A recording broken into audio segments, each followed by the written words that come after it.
आप सल्लल्लाहु अलैहि वसल्लम ने फरमाया कि यानी खबर आखिरत की मंजिल में से खबर पहली मंजिल है।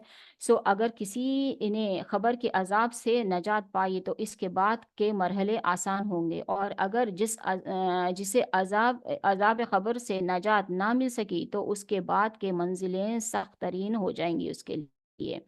और आपने ये भी फरमाया कि घबराहट और सख्ती के एतबार से खबर की तरह किसी और मंजर को मैंने नहीं देखा। और इसीलिए आप सल्लल्लाहु अलैहि वसल्लम ने खबर के अजाब से बचने के लिए, जैसा हम सब जानते हैं कि सूरे मुल्क यानी उसको हमको पढ़ना है, समझना है, और यानी रात में सोने से पहले उसको पढ़ना है। और एक बहुत बेहतरीन दुआ सिखाई जो हम नमाज यानी सलाम फेरने से पहले जो पढ़नी चाहिए हमको, और इसको भी याद कर लें सब। या आप सबको याद भी होगी कि अल्लाहुम्मा इन्नी औज़ुबिका मिन अज़ाबिल क़ब्र, कि या अल्लाह तू मुझे क़ब्र के अजाब से बचाए, व मिन अजाब जहन्नम, और जहन्नम के अजाब से, व मिन फितनतिल महया वल ममात, जिंदगी और मौत के फितने से बचाए, व मिन शर्रि फितनतिल मसीह दज्जाल, और दज्जाल के फितने से हमको बचाए।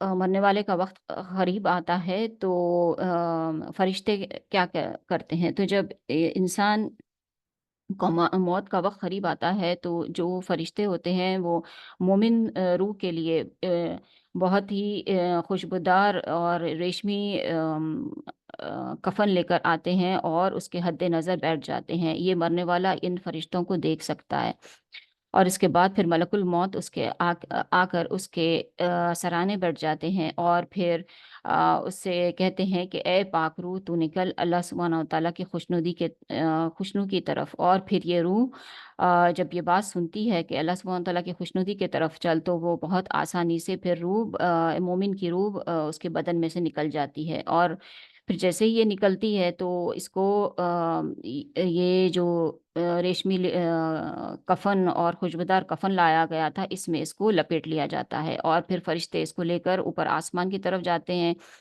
और आसमान के दरवाजे इसके लिए ये पाक रूह मोमिन की पाक रूह के लिए खोल दिए जाते हैं। और फिर ये जब सातवें आसमान के पास तक पहुंचती है तो फिर वहां पे अल्लाह सुब्हानहू व तआला फरमाता है कि इसका आमाल नामा इल्लियीन में रख दिया जाए, और फिर इसकी रूह को वापस दुनिया में भेजा जाता है। और यानी खबर में इसको रूह इसके बदन में आ जाती है, और फिर जो खबर के 3 सवाल हैं वो किए जाते हैं इससे, और ये मोमिन ये तीनों सवालों का जवाब देता है, और इसके बाद में इसको फिर यानी जन्नत की खुशखबरी दे दी जाती है।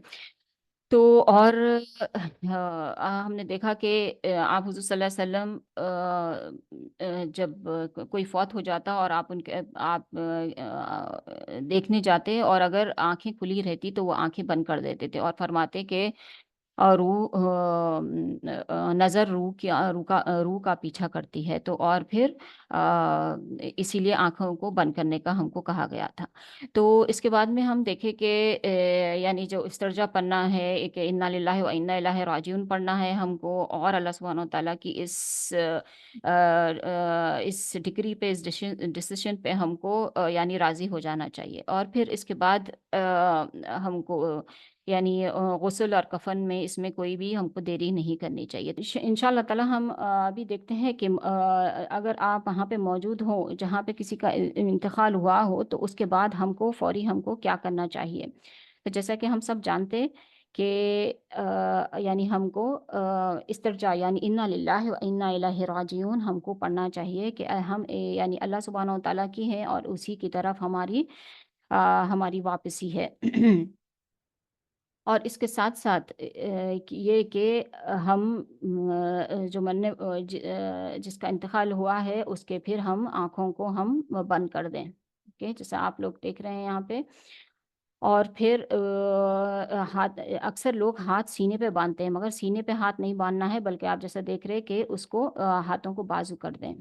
उसके साइड्स पे बॉडी के साइड्स पे रख दें। और अगर कोई वो बंदा ज्वेलरी पहनी हुई है, वो कुछ चूड़ियाँ वग़ैरह या कुछ ऐसी चीज़ें अगर कुछ पहनी हुई हो और जो आसानी से उतर जा सकती हैं, तो ये सारी चीज़ें फिर उसको उतार दें।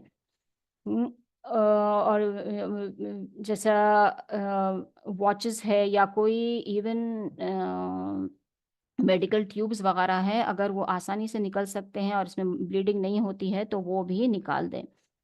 और इसके बाद में जैसा आप लोग यहाँ पे देख रहे हैं कि चेहरे को यानी थूडी से लेकर यहाँ पे जो बताया जा रहा है, यहाँ पे यह है कि हम जैसा नॉर्मल स्कार्फ बनते हैं सर पे, वो ऐसे बताया जा रहा है, मगर करना क्या है हमको कि थूडी से हम स्टार्ट करें और गिरा को, नॉट को हम क्या करें, सर के ऊपर बांधें, और वैसे ही पैरों को, दोनों दोनों पैरों को पास में करके उसको भी बांध दें। और एक एक प्रैक्टिकल टिप जो यहाँ पे नहीं बताया गया वो ये कि पेट के ऊपर कोई यानी कोई वजन चीज रख दें, जैसा कि कुछ कपड़ों की कोई पोटली वगैरह ऐसी वाली कोई चीज कर दें, कोई चीज रख दें, ताकि यानी पेट उसका डिस्टेंड ना हो। तो और दुआ करें मरने वाले के लिए और उसकी फैमिली के लिए और ख़ुद के लिए, और फिर जैसा हम ने देखा कि उसके मरने वाले की अच्छी वाली बातों यानी उसकी खूबियाँ बयान करें। अच्छा, और एक ये है कि गुस्ल मैयत क्या है कि गुस्ल मैयत फ़र्ज़ किफ़ाया है, यानी अगर किसी एक को भी सुन्नत तरीक़ा गुस्ल देने का नहीं आता तो सबकी पूछ हो सकती है। तो ये सारी बिरादरी की ज़िम्मेदारी है, this is an community obligation. और आप सल्लल्लाहु अलैहि वसल्लम ने फरमाया, जो मैयत को गुस्ल देता, फिर उसमें अगर उसको कोई नापसंदीदा चीज़ उसको दिखती है, उसको अगर कोई नापसंदीदा चीज़ दिखती है तो उसकी अगर वो पर्दापोशी करता है, जैसा कि यानी कोई स्मेल आ रही हो या कोई शेप या कलर कुछ बदल गया है, तब्दील हो गया हो, तो अगर उसकी पर्दापोशी करता है तो वो गुनाहों से इसी तरह पाक और साफ़ हो जाता है जैसे उस दिन ही उसकी पैदाइश हुई हो। तो ये यानी ये वाला रिवॉर्ड देखिए एक और एक-एक चीज़ के लिए है, और वो क्या है, जो हज मबरूर करे यानी नेकी भरा वाला हज करे। तो हज तो हम दोबारा-दोबारा करना हमारे लिए मुश्किल है, लेकिन बहुत सारे वक़्त ऐसा होता है कि हम यानी गुस्ल देकर ये सवाब यानी हम हासिल कर सकते हैं। तो अ, तो हम अम और मैयत को एक चादर से ढाँक लें और उसकी अच्छी क्वालिटीज़ को बयान करें और अल्लाह सुब्हानहू व तआला से अच्छी यानी अच्छी रिवॉर्ड का उम्मीद रखें, और यानी ताख़ीर ना करें किसी चीज़ में भी, यानी दफ़न में, कफ़न में, किसी चीज़ में भी ताख़ीर ना करें। अब ये देखेंगे कि कौन किसको यानी गुस्ल दे सकता। तो इसमें ये है कि प्रेफ़रेंस उसको दिया जाएगा जिसको सुन्नत का तरीक़ा आता हो, तो कौन गुस्ल दे जिसको तो सुन्नत का तरीक़ा आता हो, और क़रीबी फिर उसको क्या कहें कि क़रीबी रिश्तेदार उसको गुस्ल दें। मगर लेकिन अफ़सोस की बात ये है कि हमको आता ही नहीं, जो क़रीब वाले हैं उनको गुस्ल देना ही नहीं आता है, तो फिर वो क्या करते हैं, लोगों को बाहर से बुला के लेके आते हैं, और फिर अक्सर ये जो औरतें आती हैं फिर ये वो अब मनमानी जैसे चाहे वो मैयत को गुस्ल देती हैं, और ये यानी सुन्नत के तरीक़े से गुस्ल नहीं देते। और दूसरा ये है कि मर्द मर्द को गुस्ल देगा और औरत औरत को गुस्ल देगी। एक्सेप्ट एक बस एक ही एक्सेप्शन है कि शौहर बीवी को और बीवी शौहर को गुस्ल दे सकती है। जैसा कि हमको पता है कि हज़रत अली रज़ी अल्लाह तआला अन्हु ने हज़रत फ़ातिमा रज़ी अल्लाह तआला अन्हा को गुस्ल दिया, और हज़रत अस्मा रज़ी अल्लाह तआला अन्हा ने हज़रत अबू बकर सिद्दीक़ को गुस्ल दिया। तो इससे इससे ये बात भी हमको पता चलती है कि निकाह इंतकाल से नहीं टूटता है, क्योंकि अक्सर लोग सबकॉन्टिनेंट में ये बोलते सुनने आते हैं कि यानी ना निकाह टूट जाता है, और वो बेचारी यानी बीवी को शौहर को नहीं देखने देते, या शौहर को बीवी को बीवी का चेहरा नहीं देखने देते, तो इससे निकाह नहीं टूटता, ऐसी कोई बात नहीं है, बल्कि वो एक दूसरे को गुस्ल दे सकते हैं। लेकिन ये है कि ये स्पेशल सर्कमस्टांसेस में ही ये यानी शौहर बीवी को और बीवी शौहर को गुस्ल दे, क्योंकि अकेले गुस्ल देना कोई आसान काम नहीं है। एटलीस्ट यू नीड 5 से 6 लोग, आपको एटलीस्ट 4 से 5 लोग तो आपको चाहिए गुस्ल देने के लिए। और ऐसे नहीं हो सकता कि शौहर बीवी को गुस्ल दे और हेल्प करने के लिए, क्योंकि कोई बता रहा था कि हेल्प करने के लिए वो बहन और बेटी वग़ैरह और अपनी माँ को बुला ले, नहीं तो ऐसा नहीं किया जा सकता। तो इस बात का हमको ख़्याल रखना चाहिए। एंड इट और गुस्ल देने वाला वजू करके हो रहे, ये मुस्तहब है। और अक्सर लोगों का सवाल होता कि क्या मेंसेस में गुस्ल दे सकते हैं? तो भाई, आप जब घर के सारे काम जिंदगी में कर सकते हैं तो फिर आप गुस्ल क्यों नहीं दे सकते? तो औरतें जो खुद मेंसेस में हों वो दूसरों को गुस्ल दे सकती हैं। तो गुस्ल कहाँ दिया जाए? एक सेक्लूडेड जगह, प्राइवेट जगह दिया जाए जहाँ के ताक झांक लोगों की ना हो। और गुस्ल देने वाला जितने लोग हों वो ग्लव्स पहन ले, या ग्लव्स नहीं है तो पॉलीथीन बैग वगैरह कोई इस्तेमाल करने। देखना यह है कि यानी कोशिश ये करनी चाहिए कि प्राइवेट पार्ट्स को यानी डायरेक्टली हाथ ना लगाया जाए। यानी जिंदगी में भी किसी की, यानी जैसे आप तीमारदारी वगैरह कर रहे हैं, आपके पेरेंट्स है या जो भी हो, तो इसके दौरान भी इस बात का ख्याल हमको रखना चाहिए कि हम किसी की यानी शर्मगाह को डायरेक्ट हाथ ना लगाएं। तो और फिर गुस्ल देने के लिए नीम गर्म पानी इस्तेमाल करें, और 3 5 या 7 बार पानी डालना मुस्तहब है। इससे ज़्यादा बार भी इसके यानी पानी डाल सकते हैं, इसको इस्तेमाल करते हैं। और जैसा सेफ्टी प्रिकॉशंस भी हम लेना चाहिए हमको, जो भी हम अपने कपड़ों के और दूसरी चीज़ों के ताल्लुक से, जैसा कि यानी कोविड में हो रहा था कि तो whatever precautions you need to take, उस हिसाब से आपको प्रिकॉशन लेना चाहिए। तो अब क्या चीज़ें चाहिए हमको गुस्ल के लिए? तो 3 बकेट पानी एटलीस्ट चाहिए। एक जो नीम गर्म पानी हो, और 1 बकेट सिदर का पानी हो। यानी सिदर, या जो ये जो लोट लीव्स कहते हैं इसको, या बेरी के पत्ते जो है, तो इसको आप क्या कर सकते हैं कि थोड़े से पानी में इसको गर्म कर लें और फिर ये बाकी पानी में इसको मिला दें। और तीसरा पानी क्या जो है वो जिसमें पानी, जिसमें काफूर मिला हुआ हो, वो वाला पानी इस्तेमाल करें। तो ये भी हो सकता कि यानी आप पूरे जो 2 बकेट जो पानी है पहले वाले, उसमें सिदर का पानी इस्तेमाल करें। या फिर आप जो नॉर्मल वाटर है वो भी यूज इस्तेमाल कर सकते हैं, क्योंकि बहुत सारे जगह, जैसा हम अगर दुबई वगैरह में, जैसा आप गुसल खाना लेकर जाते हैं तो वहां पे डायरेक्ट पानी का होस होता है, पाइप होता है, जिससे आप इस्तेमाल कर सकते हैं। तो इसके लिए फिर आप सिदर वाटर यहाँ पे नहीं इस्तेमाल कर सकते, तो कोई मुश्किल नहीं है। लेकिन आखिरी वाला जो पानी है, तो उसमें आप 1 बकेट में कैम्फर मिला दें, और ये फिर कैम्फर वाटर, ये काफूर का पानी, इसको इस्तेमाल करें। तो और क्या चीज़ें हमको चाहिए होंगी उसमें, कि ये तो मिनिमम बताया जा रहा है, यानी 3 बकेट पानी के बारे में। और तो फिर जग चाहिए होगा पानी डालने के लिए, और स्पॉन्ज क्लॉथ या कोई चीज़ चाहिए, स्पंज चाहिए सफाई करने के लिए, और कंघा है, कैंची है, शैम्पू है, साबुन वगैरह, ये सारी चीज़ें, और ग्लव्स है। और फिर बदन सुखाने के लिए हमको कोई 1 2 या 3 बड़े टॉवल्स चाहिए होंगे, और 3 से 4 छोटे टॉवल्स चाहिए होंगे, और टिश्यूज है, कॉटन वगैरह, ये चीज़ें हैं। और 3 से 4 बड़ी कलर्ड चादरें भी चाहिए होंगी। और कफन के लिए 3 कॉटन के शीट्स चाहिए होंगे। और सुन्नत के तरीके से ये है कि 3 बड़े बेडशीट्स वाली साइज वाली शीट हमको चाहिए होगी, जो सफ़ेद कलर की हो। और फिर बांधने के लिए 5 कपड़े। इंशाल्लाह ताला हम ये आगे चल के इसके बारे में इंशाल्लाह देखते हैं, और औरतों के लिए 5 कफन का भी देखेंगे। तो अभी आप यहाँ पे देख रहे हैं, यानी जो चीज़ें हमको चाहिए होगी, जैसा कि शैम्पू है, ये नेल पॉलिश रिमूवर वगैरह है, स्क्रब है, अतर है, टॉवल्स वगैरह, ये सारी चीज़ें हैं।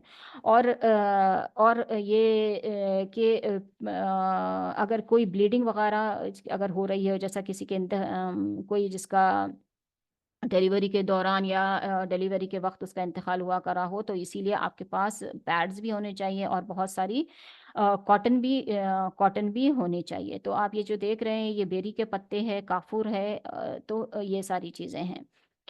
और हर टाइम ये देखें कि यानी औरा उसका छुपा हुआ रहे, यानी मैयत हमेशा क्या है, ढकी हुई होनी चाहिए। तो अभी आप देख रहे हैं कि यानी जो जहाँ पर भी इंतकाल हुआ वहाँ से लेकर आके ये मैयत को नहलाने वाले टेबल के ऊपर लाकर लिटा दिया गया। इसके बाद में अच्छा, तो और गुस्ल करने के लिए कोई ख़ास यानी गुस्ल करने के लिए कोई ख़ास दुआ नहीं है।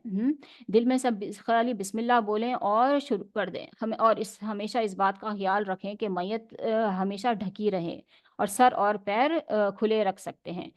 तो फिर इसके बाद में मैयत को एक साइड करवट देकर नीचे की बेडशीट जैसा आप लोग देख रहे हैं कि बदन के नीचे से इसको निकाल दें। अ, तो एक तरफ उसको करवट दिलाएँ और नीचे से ये वाली जो बेडशीट है इसको निकाल दिया गया, ठीक है? और और फिर अगर अभी तक के अगर कोई ज्वेलरी वगैरह कोई अगर मैयत के पास से अभी नहीं निकाले हैं तो फिर वो ज्वेलरी वगैरह निकाल दें। और अगर कोई किसी को नेल पॉलिश वगैरह लगी हुई हो तो बेहतर ये बात है कि मरने के फ़ौरन बाद उसको निकाल दें। लेकिन अगर किसी वजह से नहीं निकल पाई तो अभी भी आप इसको निकाल सकते हैं, लेकिन अभी थोड़ा निकालना मुश्किल होता कहते हैं, लेकिन बहरहाल उसको निकालने की कोशिश करें। और इसके साथ अगर कोई मेडिकल ड्रेसिंग्स है या ट्यूब्स है या बैंडेजेस हैं तो उसको भी आप निकाल सकते हैं। लेकिन अगर आप समझ रहे हैं कि इसकी वजह से बहुत ज़्यादा ब्लीडिंग होगी तो फिर उसको छोड़ दें। और अगर किसी को एक्सेसिव ब्लीडिंग हो रही जैसे पोस्टपार्टम है या चाइल्ड बर्थ के वगैरह या निफास के वक्त ऐसा हो रहा है तो फिर क्या करें इसको कि आप कॉटन के बड़े बंडल या रोल्स उस पे रख दें या कई पैड मिला के रख दें ताकि वो ब्लीडिंग फैले ना। और अब जब आप गुस्ल शुरू कर रहे हैं तो वो जो आपने यहाँ पे नहीं बताया गया, लेकिन ये है कि वो जो सर के टाई बने थे, सर को जो स्कार्फ बने थे और जो पैर के जो पट्टियाँ बनी थी वो चीज़ें दोनों उसको खोल दें। और इसके बाद में अब यानी क्या करना है कि हमको कपड़े यानी निकालने। तो अगर तो आसानी से कपड़े निकल जा सकते हैं, जैसे शर्ट वगैरह ऊपर से खींचकर निकाल दिया जा सकता है तो उसको निकाल दें, और पैजामा वगैरह नीचे से निकाल दे सकते हैं आप। और अगर नहीं ऐसा होता है तो जैसे आपने देखा अभी कि उसको फिर काट के यानी कपड़ों को हम काट के उसको निकाल सकते हैं। तो जो हम फर्स्ट वॉश जो हम करेंगे ये जैसा हम नॉर्मल वाटर से करेंगे या फिर हम ये सिदर का पानी जो हमने उबाल कर मिलाया है वो वाला हम पानी इस्तेमाल करेंगे। और पानी हर वक्त पानी चादर के ऊपर से डालेंगे सिवाय कैम्फर वाटर के। आखिर वाला जो पानी होगा वो हम यानी चादर के नीचे से डालेंगे। तो अच्छा, तो हमने अभी ये देखा कि हम उनके मैयत के कपड़े उतार दिया। अब इसके बाद में क्या करना है कि मैयत को सर की जानिब से, जैसा आप लोग देख रहे हैं, सर की जानिब से उठाकर उसको बैठने के करीब वाले पोजीशन में कर दें और उसके पेट को अतराफ से नरमी से दबाएं ताकि जो भी अगर ग़लाज़त हो वो निकल जाए। और दोनों पैरों को दूर कर दें और बार-बार पानी डालते रहें शर्मगाह पर और पीछे और टेबल पर भी डालते रहें ताकि नजासत सारी साफ़ हो जाए। फिर जब नजासत पानी डाल के साफ़ हो जाए तो फिर लेफ्ट हैंड से शर्मगाह को अच्छी तरीके से साफ़ कर लें। और आगे और पीछे से शर्मगाह को साफ कर लें और फिर अपने ग्लव्स को चेंज कर लें। इसको ग्लव्स को चेंज करना ना भूलें। वंस अब ये हो गया तो इसके बाद में अब हम जो आगे करेंगे। अच्छा, तो एक बात मैं आप लोगों को बताना चाह रही हूँ यहाँ पे कि ना जो हमको गुस्ल देना है ये वो हम गुस्ल वैसे ही देते, यानी जैसा हम खुद गुस्ल लेते हैं वैसे ही हमको गुस्ल देना है। तो हम गुस्ल में अक्सर हम पहले हम क्या करते हैं यूजुअली ना, we usually go to the washroom. हमको अगर कुछ यानी इजाबत आ रही है या कुछ आ रहा है यानी तो उसके लिए हम जाते हैं। उसके बाद में अपनी शर्मगाह को धोते हैं, उसके बाद में फिर हम गुस्ल लेते हैं। तो अभी आपने देखा कि ये वाला पार्ट हो गया कि वो वॉशरूम यानी का पार्ट हो गया और शर्मगाह धो दिया। अब इसके बाद जो गुस्ल लेने का है किससे शुरू करते हैं हम, तो हम पहले वज़ू करते हैं। तो बिल्कुल वही करना है, यानी आप लोग परेशान ना हो कि हमको करना क्या है हमको, यानी 4-5 स्टेप्स ही है जो करने के हैं हमको। पहला तो पेट को, जैसा आप लोग यहाँ पे यानी अभी अभी ये पीछे देखे कि पेट को दबा के ये जो आ रहा है कि आ, जैसा ये जैसा अभी अभी पीछे अभी आप लोग देखे ना, ये पेट को जैसा दबाया जा रहा था और से सारी गलाजत से निकाल दिए और फिर यानी ये शर्मगाह को साफ कर दिया गया। इसके बाद में ग्लव्स हमने चेंज किए और उसके बाद में अभी हम वजू करेंगे। उसके बाद में जैसा गुस्ल का तरीका होता, फिर हम पहले हमको सर धोना है, उसके बाद में राइट साइड और लेफ्ट साइड। तो जिंदगी में भी हमको नहाते वक्त ऐसे ही करना है कि पहले हम गुस्ल लेते वक्त पहले हम वजू करें, उसके बाद अपना सर धोएं, और फिर इवन आप शावर के नीचे जब अगर खड़े होते हैं तो फिर कोशिश करिएगा कि राइट साइड पे पानी आप पहले डालें और उसके बाद में अपने लेफ्ट साइड अपने बदन के ऊपर आप पानी डालें। तो फिर अभी आप जैसे देख रहे हैं कि अभी यहाँ पे क्योंकि हम ये एक गुड़िया मैनिक्विन हमने इस्तेमाल की है, तो ये इसकी आंखें हमने बंद की हैं मगर इसके ऊपर हम पट्टी लगा दिए। और तो ऐसे करना नहीं है, बस ये आपको बताने के लिए बताया जा रहा है। तो अभी ये हमने वजू शुरू किया, तो राइट साइड का राइट हैंड से हम शुरू किए, राइट साइड हो गया है। और अभी आप ये लोग देख रहे हैं कि ये लेफ्ट साइड लेफ्ट हैंड को साफ कर दिए। और अभी कुल्ली करवाने का जो है था, वजू में कुल्ली करवाना, तो जैसे आप लोग यहाँ पे देख रहे हैं कि एक तो आप एक टॉवल लेकर या कॉटन का छोटा सा टुकड़ा लेकर उसको पानी में आप गीला करें और 3 टाइम मुंह को अच्छी तरीके से धोएं। और मुंह को बहुत ज़्यादा खोलने की कोशिश ना करें, जैसा कि डेंचर्स वगैरह है, ये चीज़ें छोड़ दे। अगर निकाल निकल सकती है तो निकालें, वरना उसको छोड़ने में कोई कबाहत नहीं है।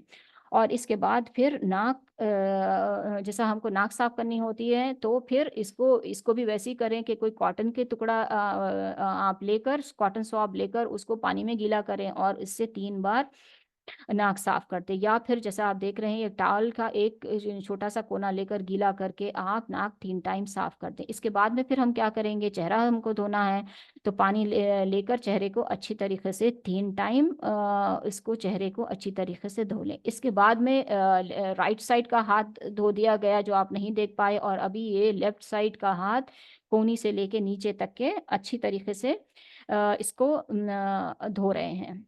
तो अभी ये हाथ के बाद हमको क्या करना है, मसा करना है। तो ये आप देख रहे हैं कि ये सर का मसा किया जा रहा है, जैसा हम करते हैं, सर का मसा हुआ और फिर ये कान का मसा हो गया, ये साथ में सर के मसे के। और उसके बाद में आखिर चीज़ ये है कि दोनों पैरों को धोना, तो ये राइट साइड का उस पैर धोए जा रहे हैं मैयत के, और फिर ये लेफ्ट साइड का पैर धुलाया जा रहा है। अच्छा, तो अभी वजू हो गया, अभी हमको क्या करना है।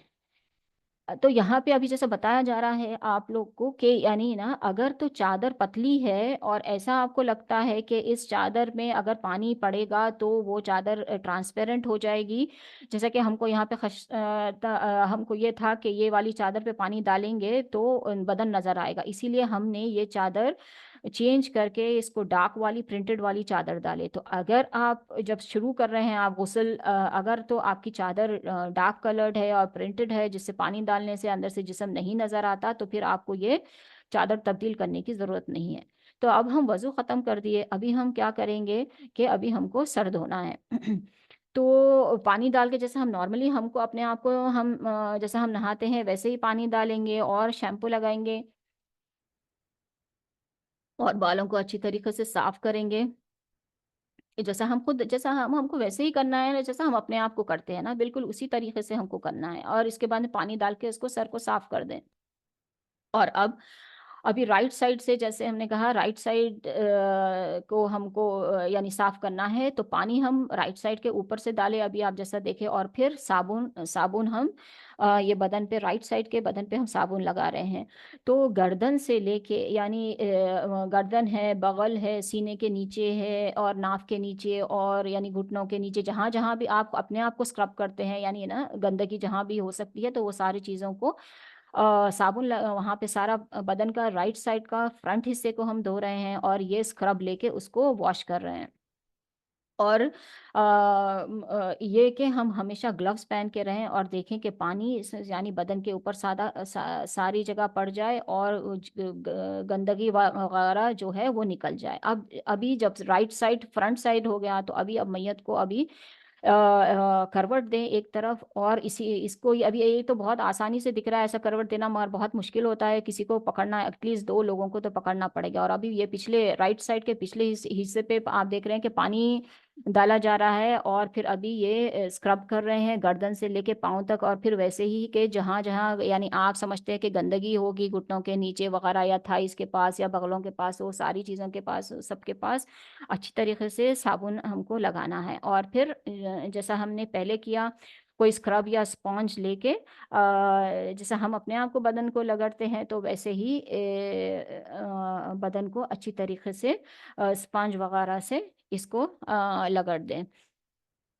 और हर इसमें हमेशा यही ख्याल रखना चाहिए कि यानी हमेशा औरा यानी बदन ढका हुआ हो, और बहुत ही एहतियात से और यानी आराम से काम करना चाहिए। और अभी अभी आप देख रहे हैं कि यानी पानी डाला जा रहा है पीछे, और साथ साथ में टेबल पर भी पानी डालते जाइए कि ताकि टेबल भी साफ रहे। तो ये राइट साइड का पिछला वाला हिस्सा हम इसको यानी साफ कर दिए। अभी लेफ्ट साइड अभी हम करेंगे, राइट साइड कंप्लीट हो गया, अभी हम लेफ्ट साइड को करेंगे। जैसा कि और अभी आप देख रहे हैं कि पानी उन्होंने डाला, और अभी ये लोग साबुन लगा रहे हैं। और आप लोग जैसे देख रहे हैं कि ना कोई चीज़ भी ये बंदी की दिख नहीं रही है, तो हमेशा कवर्ड रखें, इस बात का ख़ास ख्याल हमको रखना चाहिए। तो फिर अभी ये इन्होंने साबुन लगाया, और फिर ये स्क्रब कर रहे हैं जैसा हमने राइट साइड पे किया था, सारी जगहों पे जहाँ पे गंदगी हो, गर्दन से लेके नीचे पैर तक, ये सारा उसको कोई स्पॉन्ज वगैरह लेकर इसको साफ कर दें। और फिर वंस ये हो गया तो फिर ऊपर से पानी डालकर इसको साफ करें। आप नीचे से भी पानी डाल सकते हैं, मगर इतना आसान नहीं होता कि बार बार आप ना गीली वाली चादर उठाएं और पानी नीचे से डालें। It is very difficult practically when you are doing it. तो ऊपर से पानी डालना बहुत आसान होता है। तो अभी ये पहला ऊपर का फ्रंट साइड हो गया, लेफ्ट यानी लेफ्ट साइड का। अब ये पीछे की तरफ, लेफ्ट साइड के पीछे की तरफ हम पानी डाल रहे हैं, जैसे आप लोग देख रहे हैं। और फिर ये साबुन पीछे की तरफ साबुन लगाया जा रहा है, जैसा हमने पहले राइट साइड पे भी देखा। तो ये अब बदन के नीचे की तरफ, पैर के हिस्से की तरफ, हिप्स वगैरह की तरफ ये साबुन ये लोग लगा रहे हैं। और फिर इसको स्क्रब करना है, राइट स्क्रब किया ऊपर वाले बदन पे, अब ये नीचे वाली तरफ ये स्क्रब कर रहे हैं लोग।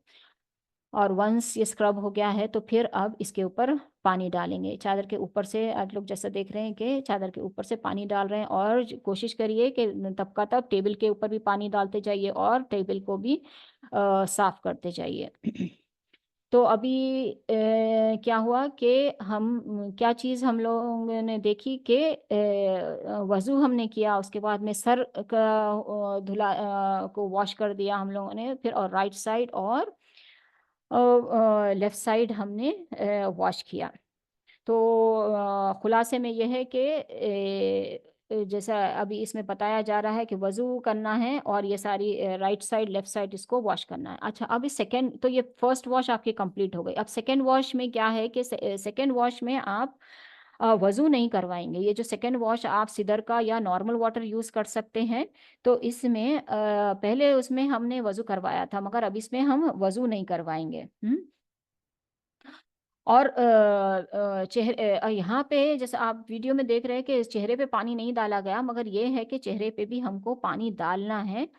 ये है कि मगर उसको आहिस्ता से डालें। एक्चुअली वो स्टेप यहाँ पर मिस हो गया। तो हम क्या करेंगे, I hope you all have यानी सीन इट प्रॉपरली। तो कोई करना वही है जैसा हमने पहले किया कि सर के ऊपर पानी डालना है, और फिर बदन पे हमको पानी डालना है। तो ये लोग अभी बदन के ऊपर के हिस्से पे राइट साइड पे ये लोग पानी डाल रहे हैं।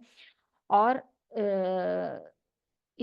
फिर अभी ये इसको पलटाकर अभी राइट साइड के पीछे के हिस्से पे पानी डालेंगे। तो अभी सेकेंड वॉश में क्या है कि आप फर्स्ट वॉश में आपने पानी के साथ आप साबुन वगैरह और स्क्रब किया, वो किया, सारी चीज़ें किए, मगर अब ये सेकेंड वॉश में आप सिर्फ पानी डालेंगे।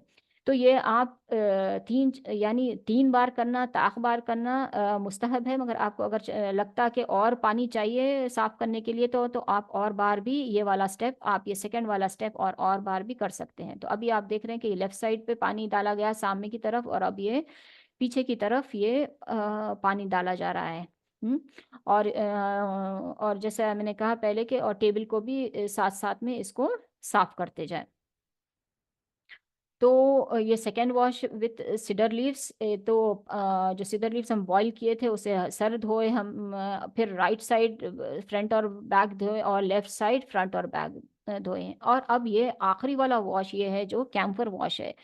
तो ये काफूर जो है इसको पानी में, ये टिकियों की जैसे आते हैं या ऐसे टैबलेट्स की जैसे आती है ये, तो इसको इसको पानी में आप इसको घोल लें। और फिर ये पानी से इसका मैयत का सर मैयत के सर के ऊपर पानी डालें आहिस्ता से, और फिर आप उसके चेहरे पे भी पानी डालें। यह चेहरे पे पानी डालने का वाला स्टेप मिस हो गया। तो और इस अगर आप लोग गौर कर रहे हो तो अभी पानी चादर के नीचे से डाला जा रहा है। तो ये बहुत इम्पॉर्टेंट पॉइंट है कि पानी चादर के नीचे से डाला जाए, क्योंकि ये लास्ट वाला ये क्या है, कैम्फर कैम्फर वाटर है। अगर आप ऊपर से डालेंगे तो फिर कैम्प ये काफूर डालने का मकसद ही फौत हो जाएगा। तो अभी ये लेफ्ट साइड आप देख रहे हैं कि कैम्फर का पानी डाल रहे हैं ये लोग ऊपर से, चादर यानी चादर के नीचे से पानी डाल रहे हैं। और अभी ये चादर के नीचे से पानी फिर अब ये राइट साइड पे डाल रहे हैं। तो फ्रंट साइड हो गया, ऊपर वाला साइड हो गया बदन का, अब ये पीछे वाले साइड पे कैम्फर वाटर डाल रहे हैं। और अभी फिर करवट दिलाकर इस ये जो पानी है नीचे से इसको, नीचे से कैम्फर वाटर नीचे से हमने डाल दिया लेफ्ट साइड पर भी। तो कैम्फर वाटर अच्छे से डालें पूरा, जैसा बाकी सारा पानी डाले वैसे ही कैम्फर वाटर भी देखे कि यानी ये ना बदन, सारे बदन के ऊपर ये पानी जाए, इंक्लूडिंग द फेस। जो यहाँ पे मिस किया गया वीडियो में आपको नहीं बताया गया, चेहरे पे भी पानी डालें। तो काफूर इस्तेमाल करने के बहुत सारे फ़ायदे हैं। काफूर खुशबू के लिए इस्तेमाल होता है, और ये बदन को ठंडक देता है, और बदन के ऊपर जम जाने की वजह से ये कीड़े वगैरह से मैयत को महफूज रखता है कुछ वक्त के लिए, और गंदगी को खारिज होने से रोकता है, और बदन को जल्द सड़ने से भी ये बचाता है। और इसीलिए फिर क्या है कि काफूर आखिरी आखिरी यानी आखिरी पानी में मिलाया जाता है, और इसीलिए ये है कि फिर इसको इसका पानी यानी चादर के नीचे से डाला जाता है। अगर आप चादर के ऊपर से डालेंगे तो फिर क्या होगा कि वो सारा काफूर चादर के ऊपर जम जाएगा, फिर इसका डालने का कोई फायदा नहीं होगा। तो ये 3 बार हमारा ये बदन को धोना हो गया। और अब क्या करना है कि सर को आप टॉवल से इसको सुखा लें, और बदन को भी टॉवल से इसको अच्छी तरीके से सुखा दें। और साथ में ये है कि आप टेबल को भी साथ साथ में टेबल को भी पोंछते जाएं, ताकि वो जो गीलापन वापस बदन पे ना लगे। तो टेबल भी साथ साथ साफ करते जाएं। और एक पॉइंट जो मैं भूल गई बोलना पहले, अगर टेबल को सराहने की साइड से अगर ऊंचा रखे तो ये होगा कि पानी आसानी से बहता जाएगा। तो आपको टेबल ज़्यादा साफ करने की इसको ज़्यादा ज़रूरत नहीं पड़ेगी। तो अभी मैयत को दूसरी तरफ करवट दिलाया जा रहा है, और फिर बदन को ये टॉवल से सुखाया जा रहा है, जैसे हम नहाने के बाद करते हैं, बिल्कुल वैसे ही इसको यानी हमको ये करना है। और साथ में फिर टेबल को साफ कर दें। अब इसके बाद अभी ये जो तो हमने देखा कि कैंपर वाटर भी हमने सर के ऊपर डाला, front side, right side, left side दोनों डाला। और अभी ये जो चादर गीली हो गई पानी की वजह से, इसको चेंज करते हैं। तो इसके ऊपर एक ड्राई चादर डालें, सूखी वाली चादर डालें, और फिर कोई इसको 3 लोग इसको ऊपर से पकड़ लें, और नीचे से पैर की जानिब से कोई वो गीली वाली चादर को निकाल लें। अब इसके बाद मैयत को हमको जहाँ पे कफन देना है उधर ले जाना है, तो इसके लिए नीचे हमको एक चादर डालनी पड़ेगी ताकि इसको आसानी से उठाया जा सके। तो जैसा आप लोग देख रहे हैं, चादर का आधा हिस्सा रोल करके बदन के नीचे यानी पुश कर दिया जा रहा है, उसको टक कर दिया जा रहा है, और फिर दूसरी तरफ करवट लेकर वो चादर इस तरफ से खींच ली जा रही है। तो अभी यानी ये उठाने के लिए चार कोने पकड़ के उठाने आसान हो जाएगा। और अगर मैयत वजन हो तो हम ये क्या कर सकते कि ना, अ, हम यानी क्या कर सकते हैं कि चार कोनों के अलावा बीच में हम कोई टाल या दूसरी चादर डाल के सेंटर में कोई दूसरी चादर डाल के क्या कर सकते हैं कि 6 लोग उसको फिर पकड़ ले सकते हैं। उसको उठाकर फिर हम जो श्राउडिंग टेबल है, जो कफन जहाँ पे पहनाना है, तो वहाँ पे उसको मैयत को ट्रांसफर कर सकते हैं इंशाल्लाह। तो गुस्ल कैसे देना है, हम इसका आसान तरीका याद रखने का ये है कि जैसे हम खुद गुस्ल लेते हैं वैसे ही हमको गुस्ल देना है। तो जैसे हम पहले वॉशरूम को जाते हैं यूजुअली गुस्ल लेने से पहले, तो यहाँ पे भी ये मैयत का क्या करना है कि पेट को दबाकर इसकी गंदगी को खारिज कर देना है, और फिर शर्मगाह को धो देना है, साफ कर देना है, और उसके बाद इसके कपड़े निकाल देने हैं। और फिर तो स्टेप्स जो गुस्ल के करने हैं वो है कि पहले वज़ू करवा दिया जाए, उसके बाद उसका सर धो दिया जाए, और फिर राइट साइड और लेफ्ट साइड धो दिया जाए, और इसको फिर बदन को ड्राई कर दिया जाए तौलिए से। इसको जो मैयत का बदन है इसको ड्राई कर दिया जाए, और फिर वो जो गीली वाली बेडशीट या जो उसके ऊपर पड़ी थी वो निकाल कर ड्राई वाली बेडशीट से उसको हमको चेंज कर देना है। तो फिर इंशाल्लाह इसके बाद में हम अभी देखते हैं कि कफन अभी जैसे मैयत को गुस्ल देने के फौरी बाद हमको क्या करना है कि फौरी बाद हमको उसको कफन देना चाहिए। कफन के लिए साफ सुथरा सफ़ेद कपड़ा इस्तेमाल करना मुस्तहब है, पसंदीदा है। नया कपड़ा होना ज़रूरी नहीं है, और कफन इतना बड़ा हो कि मैयत को अच्छी तरीके से यानी मैयत उसमें अच्छी तरीके से लपेटी जा सके, और यानी एक रफली आप सोचिए कि किंग साइज बेडशीट के उतना उसका साइज हो। और एक यह है कि कफन सिला हुआ नहीं होना चाहिए, यानी जैसा कि पजामा होता है या कुर्ता होता है वैसे तरीके से इसको सिलावा नहीं होना चाहिए, और उसके एजेस भी सिले हुए नहीं होना चाहिए।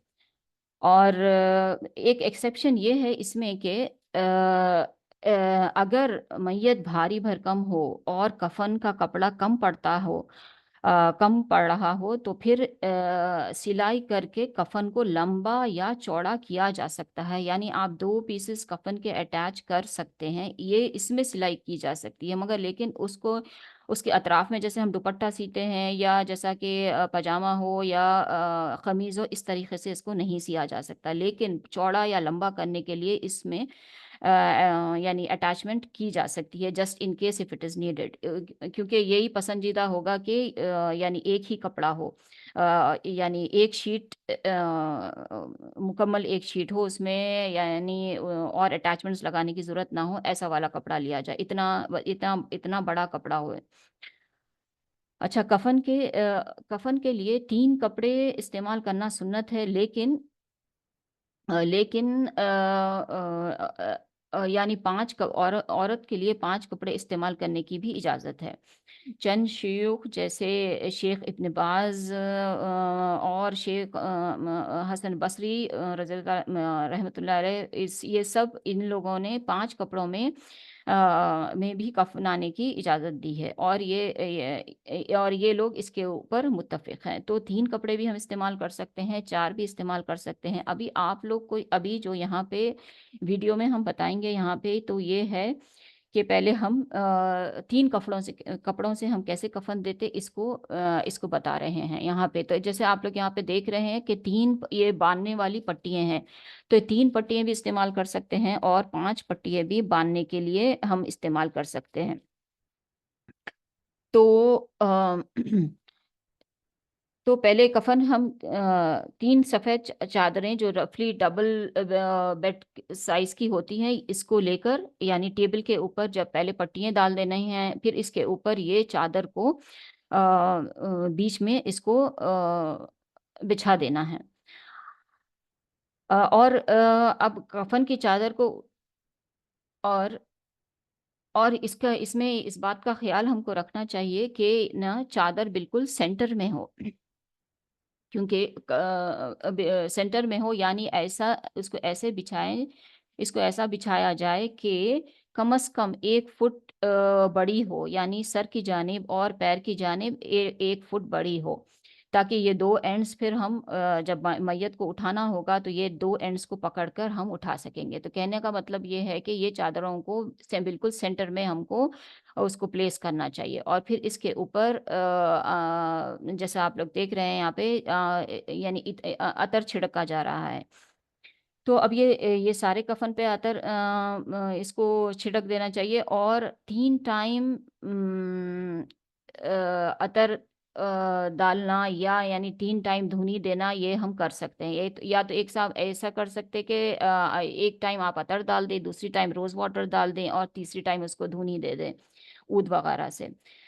और इसमें एक एक्सेप्शन ये है कि मुहरिम जो, यानी जो हज और उम्रे पे गया हुआ हो, और ऐसे बंदे का अगर किसी का इंतकाल होता है तो फिर मुहरिम को अतर नहीं लगाया जाएगा, चाहे वो औरत हो या मर्द हो। अगर मुहरिम है यानी एहराम में है तो फिर उसको अतर नहीं लगाया जाएगा।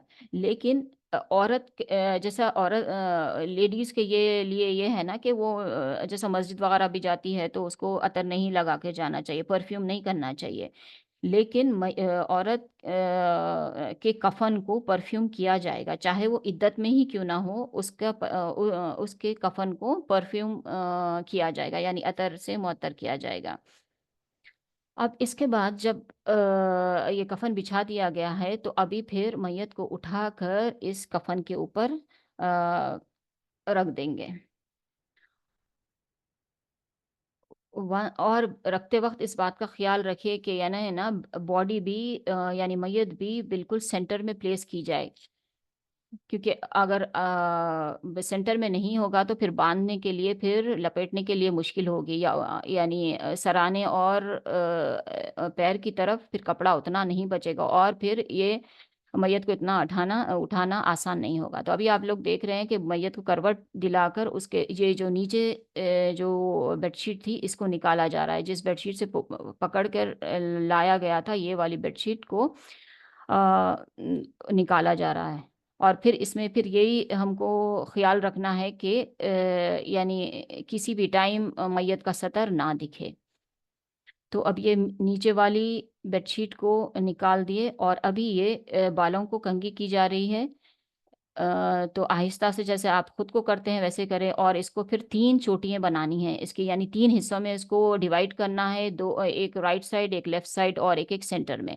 तो अभी आप लोग यहाँ देख रहे हैं कि ये लोग यानी इसको रोल कर रहे हैं। तो आप ये 3 जो चोटियां बनाई, इसको आप नॉर्मल आपकी जैसी चोटी हम जो डालते वैसे भी कर सकते हैं, या रोल भी कर सकते हैं। रोल करना आसान हो जाता है क्योंकि उस वक्त इतनी चोटी डालनी मुश्किल होती है। और इसके बाद इसको सर के नीचे, ये तीनों चोटियों को सर के नीचे अच्छे से टक कर दिया जाए। वंस ये हो गया तो फिर हम कफन लपेटने का तरीका यानी लपेटना शुरू करते हैं। और कफन लपेटने में यह है कि यू नीड टू ऑलवेज, यानी हमको हमेशा सीधे हाथ से हमको क्योंकि मोमिन हर काम यानी अच्छा काम सीधे हाथ से स्टार्ट करता है, राइट साइड से स्टार्ट करता है, तो कफन लपेटना भी राइट साइड से स्टार्ट कीजिएगा। और राइट तो पहला वाला जो कपड़ा है, जैसे अच्छा ये कफन के 3 स्टार्टिंग में जैसे हम देखें कि कफन के 3 कपड़े थे, ये 3 बेडशीट साइज 3 कपड़े हैं। तो ये पहला कपड़ा अभी ये लपेटा जा रहा है। तो ये राइट साइड से ये लोग स्टार्ट किए हैं, और ये जो चादर ऊपर की थी इसको आहिस्ता से पैर की तरफ से इसको खींच कर निकाल दिया गया। और फिर अभी राइट साइड से ये लपेटना शुरू किए, और अभी ये लेफ्ट साइड बॉडी के नीचे इसको अच्छे से इसको टक करना है। और इस कफन को अच्छे से यानी टाइटली लपेटना है, ढीला ढीला लूज इसको नहीं रखना है, वरना ये खुल जाएगा। तो अभी ये लेफ्ट साइड, पहली चादर का लेफ्ट साइड ये लोग कफन का लपेट रहे हैं, और ये लेफ्ट साइड से ले जाकर दूसरी तरफ ले जाकर इसको फिर वैसे ही बदन के नीचे इसको अच्छे से टाइटली इसको बदन के नीचे इसको टक कर देना है। तो ये पहला वाला कपड़ा हो गया कफन का। अब ये दूसरा वाला कपड़ा है कफन का। तो फिर ये राइट साइड से लिए और आप देख रहे हैं कि ये लेफ्ट साइड इसको अच्छी तरीके से इसको बदन के नीचे टक किया जा रहा है। अभी चेहरा खुला है। और ये फिर ये सेकंड कपड़े का लेफ्ट साइड इसको भी लपेट दिया गया। और फिर अब ये जो लास्ट वाला कपड़ा है, थर्ड रैप जो है, ये अभी राइट साइड से स्टार्ट किए हम फिर, और फिर लेफ्ट साइड इसको अच्छे से हम टक कर रहे हैं। और ये आखिरी वाला जो रैप है, ये इसको भी लेफ्ट साइड से हटाकर फिर दूसरी दूसरी जानिब हम उसको इसको टक कर रहे हैं। और सर के जानिब का जो कफन का कपड़ा है, सर के अतराफ उसको रोल कर दें अभी, ताकि ये ना सारे लोग जो लोग बाद में आकर देखना चाह रहे हैं मैयत को, या और मैयत को यानी गुस्ल देने के बाद भी चूम सकते हैं। और ये दिस इज एक्चुअली फॉरगॉटन सुन्ना, तो लोग बोलते कि नहीं चूम सकते, तो अभी भी आप इसको चूम सकते हैं। तो और अब जब जब लोग देख चुके और अभी जब बंद करना है यानी उसको क्लोज करना है कफन को, तो फिर ये सारे एक जैसे, यानी जैसा हमने पहला वाला हमने रैप किया था, फिर सेकंड, फिर थर्ड, फिर तो उसी तरतीब से सर के जानिब भी ये कफन को लपेटना है। और फिर सर के जानिब और पैर के जानिब, जैसा आप लोग देख रहे हैं यहाँ पे कि जो जो एक्स्ट्रा कपड़ा था इसको अच्छे से रोल करके इसको फिर सिराने वाले कपड़े को रोल करें, और फिर एक पट्टी यानी 2-3 बार ये पट्टी को लपटें। जी, ये जैसे यहाँ पे ये एक ही बार बताया जा रहा है, मगर ये पट्टी 2-3 बार लपटें। और इसकी जो गिरा है ये टाइट से गिरा लगाएं। हालांकि यहाँ पे आपने जो यहाँ पे अभी ये वीडियो में देखा, ये बहुत हल्की सी बानी गई है, मगर ये ऐसे नहीं बांधनी है, इसको अच्छे से टाइटली इसको बांधनी है, क्योंकि यही वाला एंड उठाकर लोग इसको यानी खबर में उतारेंगे, तो इसलिए इसको टाइट बांधनी चाहिए। और ये बाकी वाले भी जो पट्टियां हैं, तो 3 पट्टियों को बांधना है। एक जैसा आप लोग देख रहे हैं कि एक एक पट्टी तकरीबन शोल्डर की तरफ, कंधों की तरफ है, और एक पट्टी यानी तकरीबन पेट के ऊपर है, और एक जो है तीसरी वाली पट्टी ये तकरीबन घुटनों के आसपास आएगी।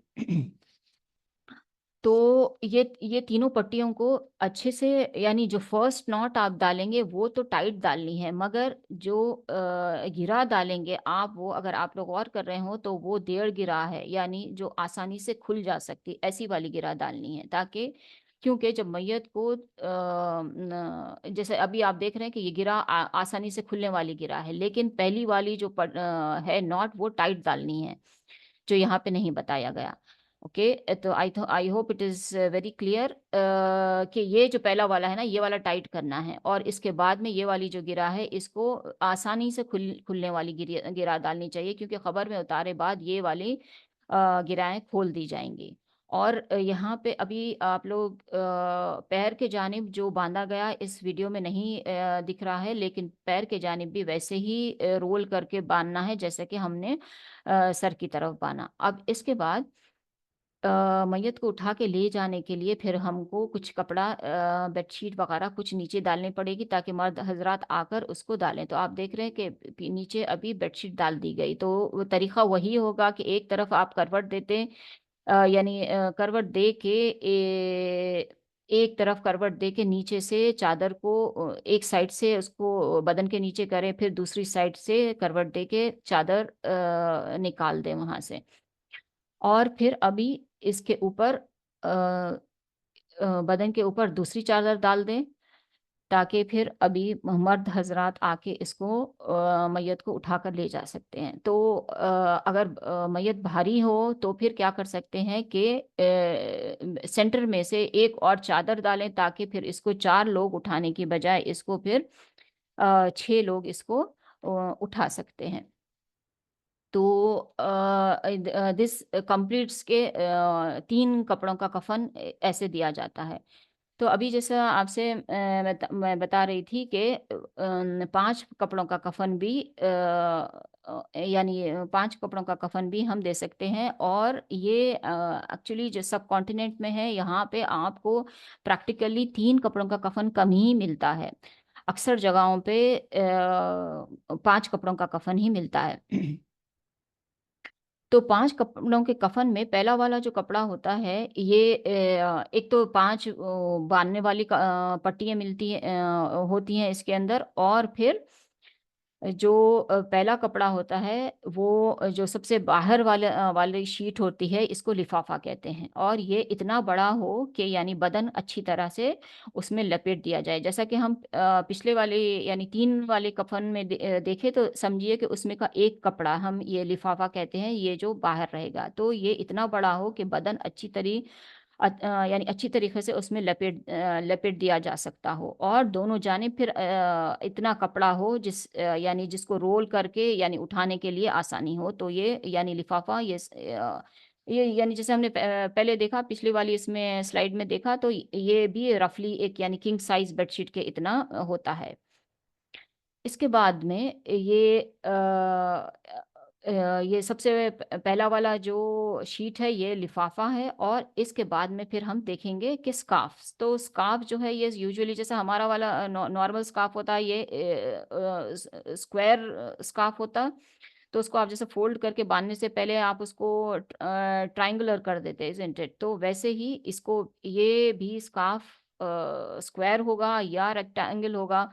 अगर रेक्टेंगल होता है, जैसे यानी हमारे शैले वगैरह होते हैं, तो वो भी यानी सर को बाँधने के लिए होगा, और अगर स्क्वायर होगा, तो फिर उसको आप फ़ोल्ड करके उसको ट्रायंगल की शेप में कर लें उसको। इसके बाद है कि ख़मीस।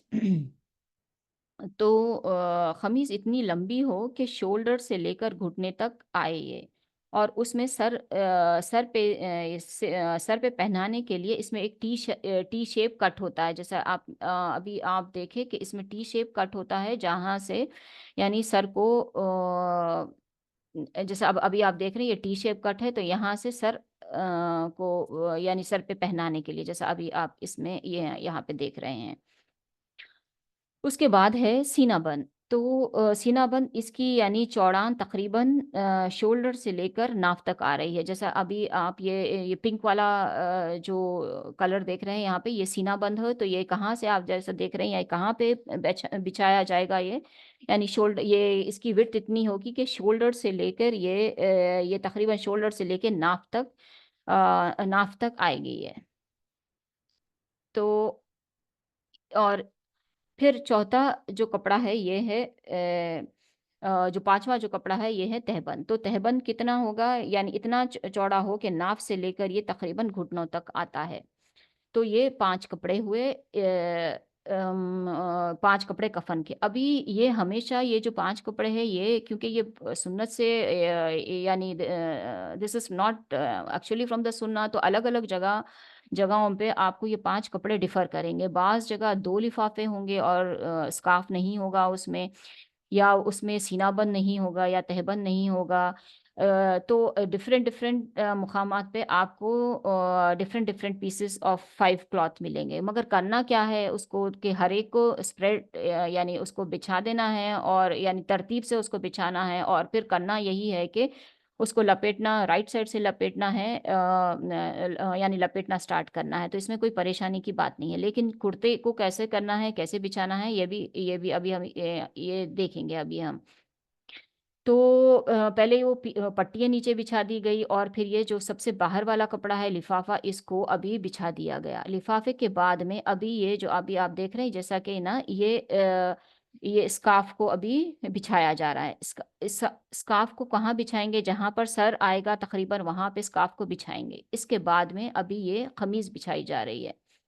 तो ख़मीज़ जहाँ पे शोल्डर तकरीबन आएँगे, वहाँ पे ख़मीज़ को शोल्डर की जगह बिछा दिया जाएगा, और ख़मीज़ का जो हिस्से में टी शेप कट है, जो आप देख रहे हैं अभी, यानी आपके सराहने की तरफ ये जो टी शेप कट है, ये सराने की तरफ आएगा और इसको रोल करके रख दिया जाएगा। फिर इसके बाद में अभी शोल्डर की जगह पर अब सीनाबंद, ये सीनाबंद स्प्रेड किया गया, इसको बिछा दिया गया और इसके बाद में अब ये नाफ से लेके घुटनों तक के ये तकरीबन ये वाली जगह पर अभी ये तहबंद बिछा दिया गया। जी, तो अगर आप लोग देखें तो ये सीनाबंद, तहबंद, सीनाबंद और ये खमीज है और इसके खमीज के नीचे ये जो है ये नीचे स्कार्फ है। और फिर वैसे ही यानी परफ्यूम से उसको मुअत्तर कर दें या धुनी भी दे सकते हैं आप, 3 बार करना ये मुस्तहब है। तो अभी मैयत को लाकर इसके ऊपर कफन के ऊपर रख दिया गया और अभी आप लोग जैसे देख रहे हैं ये वाला तरीका देखें कि जो चादर, जो नीचे वाली चादर है इसको कैसे बदन के नीचे यानी रोल कर दिया जाता है, एक तरफ जितना हो सकता है उतना, और फिर दूसरी तरफ मैयत को करवट दिलाकर वो नीचे वाली चादर निकाल दी गई है। और अब और अभी ये कफन लपेटना शुरू कर रहे हैं और वो सीधे यानी सीधी जानिब से राइट हैंड साइड से ये लोग स्टार्ट किए हैं और पहले तहबंद जैसे आप देखिए अभी के पहले तहबंद को लपेटा जा रहा है और फिर ये सीना बंद लपेटा जा रहा है राइट साइड से। और जैसे हमने पिछली वाली वीडियो में देखा कि एक तरफ से ले जाकर सीधे हाथ से हम स्टार्ट करेंगे और फिर लेफ्ट जानिब, उल्टी जानिब लेकर वहां पर उसको टक कर देंगे। तो अभी ये जो ऊपर से ये चादर उड़ाई हुई थी इसको आहिस्ता से पैरों की तरफ से इसको खींच कर निकाल देंगे। और फिर अभी दूसरी तरफ से लेफ्ट साइड से ये तहबंद और ये अभी सीनाबंद का दूसरा हिस्सा लाकर अभी यहाँ पर दूसरी जानिब इसको टक कर दिया जा रहा है। और अभी ये जो कुर्ता था, खमीज थी, इसको बदन के यानी सर के ऊपर से लाकर अभी ये पहले नीचे वाला जो कपड़ा है उसको टक करेंगे और फिर ये ऊपर की खमीज का जो कपड़ा है उसको टक करेंगे। ठीक है, फिर अभी ये सर को, बालों को कंघी की जा रही है and it is very clear now यहाँ पे कि 3 इसकी चोटियाँ बनाई जा रही हैं। तो ये चोटियों को भी आप 3 चोटियाँ भी आप इसको यानी चोटी भी कर सकते हैं या रोल भी कर सकते हैं। और फिर ये जो है स्कार्फ, जैसे हम नॉर्मली स्कार्फ को गीटी मानते हैं तो वैसा भी इसको कर सकते हैं या आप यू जस्ट उसको यू कैन यू जस्ट टक इट। तो और फिर मैयत का भी चेहरा खुला रख रहे हैं और अच्छा फिर ये लिफाफा राइट साइड से स्टार्ट किया टक करना और ये लेफ्ट साइड ले जाकर उसको बदन के नीचे उसको टक कर दिया जा रहा है। और फिर ये लेफ्ट साइड है, इसको फिर राइट साइड लाकर टक कर दिया गया और जो बाकी का कपड़ा है चेहरे के सर के पास इसको रोल करके रख दिया जा रहा है ताकि लोग आके देख सकें। वंस ये हो गया देखना तो फिर ये वाला कपड़ा भी इसको भी रोल कर दिया जाएगा, जैसा यानी वही राइट साइड से पहले स्टार्ट करेंगे और फिर लेफ्ट साइड से इसको कंप्लीट करेंगे और फिर बदन के नीचे अच्छे से इसको टक करके अभी जैसा आपने पिछले वीडियो में देखा फिर इसको बांध दिया जाएगा। तो इसमें 3 कपड़े या 5 कपड़े बांधने के लिए इस्तेमाल करते हैं। तो पहली वाली जो नॉट होगी वो अच्छी से यानी अच्छी मजबूती से बांधे, मगर जो ऊपर वाली जो गिरा होगी उसको ऐसे डाले कि जो आसानी से खुल सके। और जैसे आप लोग देख रहे हैं अभी ये दोनों एंड्स में जो है कि कपड़े को एक्स्ट्रा वाला कपड़ा रोल कर दिया गया और अच्छे से नॉट को टाइट बांधे और फिर ये जो ऊपर वाली है लास्ट नॉट ये 1.5 गिरा डालें ताकि ये आसानी से खोल दी जा सके। तो अभी आप देख रहे हैं कि ये पैर की तरफ ये रोल किया गया और फिर इसको एक टाइट सी नॉट डाली तो और इसके बाद में ये जो आसानी से खोल सकते ये ऊपर वाली दूसरी वाली नॉट डाली और इसके बाद में अब मर्द हजरात को उसको उठा के ले जाने के लिए फिर से नीचे से हमने कपड़ा स्प्रेड किया, बेडशीट वगैरह स्प्रेड की और फिर ऊपर से दूसरा वाला कपड़ा इसके ऊपर डाल दिया। अच्छा तो इसमें हमको देखना चाहिए कि हर चीज़ अच्छे से रैप की गई हो और हमेशा रैपिंग को राइट साइड से हमको स्टार्ट करना है। और जैसा हमने पहले भी बताया कि किसी भी टाइम यानी औरा यानी बदन खाली नंगा नहीं दिखना चाहिए। अच्छा, जो लोग मैयत को नहलाते हैं, गुस्ल देते हैं, तो फिर अगर वो लोग खुद गुस्ल लें तो ये मुस्तहब है। लेकिन ये ज़रूरी नहीं है, ये पसंदीदा है लेकिन ज़रूरी नहीं है। तो आप सल्लल्लाहु अलैहि वसल्लम ने फरमाया कि जो गुस्ल दे वो तो खुद गुस्ल ले ले, और जो मैयत को उठाए वो यानी वो अगर वज़ू कर ले तो ये भी उसके लिए काफ़ी है। अच्छा,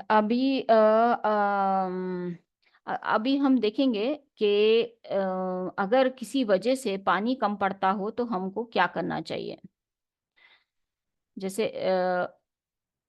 अगर अगर जैसे पानी कम हो किसी भी वजह से, अगर बिल्कुल या तो एक तो अगर पानी बहुत कम पानी हो, तो अगर इतना पानी मैसर है कि वज़ू करवा सकते, तो फिर हमको उसको वज़ू करवा देना चाहिए। और अगर इतना पानी है कि पूरे बदन पे पानी डाल सकते और वज़ू करवा सकते, तो वो कर देना चाहिए। जो यानी जितना पानी है उसके हिसाब से आप काम करें। अगर बहुत ज़्यादा पानी आपके पास है तो आप पूरा गुस्ल करवाएँ, जैसा हम देखें।